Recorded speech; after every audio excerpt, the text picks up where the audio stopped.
Gujarat ATS દ્વારા આતંકી પ્રવૃત્તિ સાથે સંકળાયેલા 3 શખ્સની અડાલજ પાસેથી ધરપકડ કરવામાં આવી। એટીએસની ટીમને બાતમી મળી હતી કે કેટલાક શખ્સો આતંકી પ્રવૃત્તિ સાથે સંકળાયેલા છે, જેથી તેના ઉપર વોચ રાખવામાં આવી હતી। જે બાદ એટીએસની ટીમ દ્વારા આઈએસઆઈએસ સાથે જોડાયેલા આ 3 આતંકીઓની ધરપકડ કરવામાં આવી છે।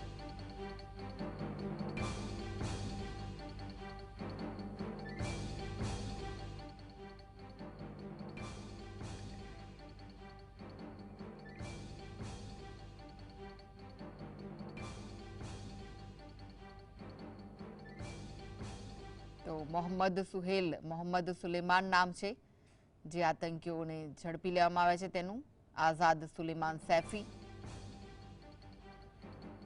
डॉक्टर अहमद मोहिद्दीन अब्दुल कादर जिलानी नामना पण आतंकीनो समावेश थाय छे। आ 3 आतंकीओना नाम अने फोटो पण सामे आव्या छे, जेमने झड़पी लेवामां आव्या छे।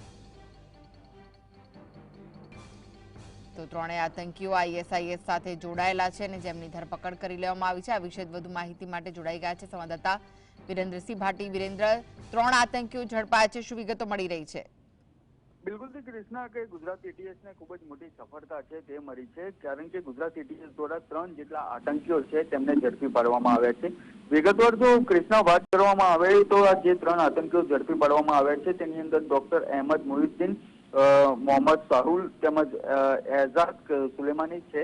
આ 3 જેટલા આતંકીઓને છે તે ઝડપી પાડવામાં આવે છે, જેની અંદર મુખ્ય સૂત્રધાર જે છે તે ડોક્ટર અહેમદ મોહિદ્દીન છે। કારણ કે જે ડોક્ટર અહેમદ સૈયદ જિલાની જે છે તે એમબીબીએસ કરેલો છે, તેની સાથે સાથે આ જે આતંકી છે તેના દ્વારા એમબીબીએસ ની જે ડિગ્રી છે તે ચાઇના ખાતેથી લેવામાં આવી છે। તેની સાથે જો વાત કરવામાં આવે તો અન્ય જે 2 આતંકી છે મોહમ્મદ સુહેલ તેમજ આઝાદ સૈફી, તે ઉત્તર પ્રદેશથી હોવાનું સામે આવ્યું છે। તેની સાથે સાથે 3 જેટલા વેપન, 30 જેટલી કારતૂસ અને એક જીવલેણ કેમિકલ પ્રવાહી છે તે આતંકીઓ પાસેથી ઝડપી પાડવામાં આવ્યું છે। અને આ જે હથિયાર, જે વેપન છે, જે કારતૂસ છે, તે તમામ હથિયાર છે તે તેમના દ્વારા રાજસ્થાનની અંદર જે હનુમાનગઢ આવેલું છે તે જગ્યાઓ ઉપરથી એક લોકેશન હતું, તે લોકેશન ઉપરથી હથિયાર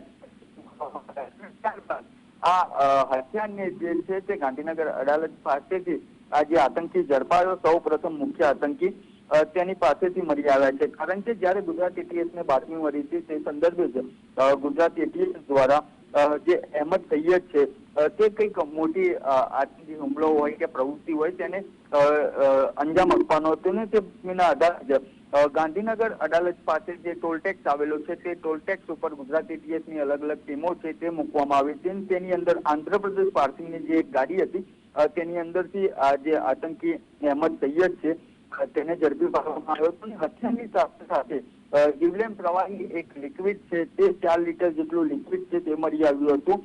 અને આ તમામ જે આતંકીઓ છે એક તે સોશિયલ મીડિયા ઉપર અબુ નામના વ્યક્તિ સાથે સંપર્કમાં હોવાનું પણ સામે આવ્યું છે।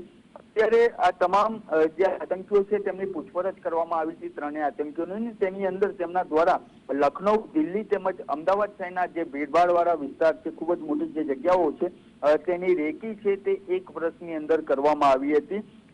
તેની સાથે જો વાત કરવામાં આવે તો હૈદરાબાદની અંદર અહેમદ સૈયદ છે તેની પૂછપરછ કરતા તેવું જાણવા મળ્યું કે રાજીન નામનું જે શક્તિશાળી કેમિકલ છે તે તેના દ્વારા બનાવવામાં આવ્યું હતું અને આ સમગ્ર કેમિકલનું મટીરિયલ છે તે એકઠું કરી રહ્યો હતો। તે કેમિકલના આધારે તમામ લોકોનો જીવલેણ હુમલો કરવાની તેની તૈયારી છે તે હતી, પરંતુ તે તેનો હુમલો કરી શકે, તેનો મનસૂબો પાર પાડી શકે તે પહેલા જ તેની ધરપકડ છે તે કરી લેવામાં આવી છે। અને તમામ જે આતંકીઓ છે તે આઈએસકેપી સંગઠન છે આતંકીઓનું, તેની સાથે સંકળાયેલા હોવાનું હાલ જાણવા મળી રહ્યું છે, પરંતુ તે તમામ લોકોની મેરેથોન પૂછપરછ છે તે શરૂ કરવામાં આવી। તેની સાથે સાથે જો વાત કરવામાં આવે તો આ અગાઉ પણ ખૂબ જ મહિના પહેલા પણ એટીએસ દ્વારા જે આતંકીઓ ઝડપી પાડવામાં આવ્યા હતા, જે મનસુબા તેમના નાકામ કરવામાં આવ્યા હતા, તે પણ જે આતંકીઓ હતા તે આઈએસકેપી સંગઠન સાથે પણ સંકળાયેલા હોવાનું સામે આવ્યું હતું। અને અહેમદ સૈયદ નામનો જે આતંકી છે તે આઈએસકેપી નો અબુ ખદીજા નામનો જે આતંકી હતો તેની સંપર્કમાં પણ હોવાનું સામે આવ્યું હતું। આ તમામ જે આતંકીઓ છે તે કાશ્મીરની અંદર પણ અગાઉ જઈ આવેલા હોય તેવું હાલ પ્રાથમિક રીતે જાણવા મળી રહ્યું છે, પરંતુ સત્તાવાર રીતે કોઈ માહિતી છે તે હજી સુધી સામે નથી આવી. પરંતુ આ તમામ જે આતંકીઓ છે તેમની મેરેથોન પૂછપરછ કરવામાં આવશે અને તેમની સાથે ફાઇનાન્શિયલી કોઈનો સપોર્ટ હતો અથવા તો ગ્રાઉન્ડ લેવલ પર તે લોકોને કેવી રીતે સપોર્ટ કરવામાં આવતો હતો તેની સાથે વાત કરીએ તો આ જે ત્રણેય આતંકીઓ હતા તે કેવી રીતે એક સાથે મળવાના હતા, તેમના દ્વારા આગળ શું મનસૂબો પાર પાડવાનો હતો, તે તમામ માહિતી છે તે આવનારા દિવસોની અંદર સામે આવે તો નવાઈની વાત નહીં. કૃષ્ણા. જી, આભાર વિરેન્દ્ર સમગ્ર માહિતી આપવા માટે.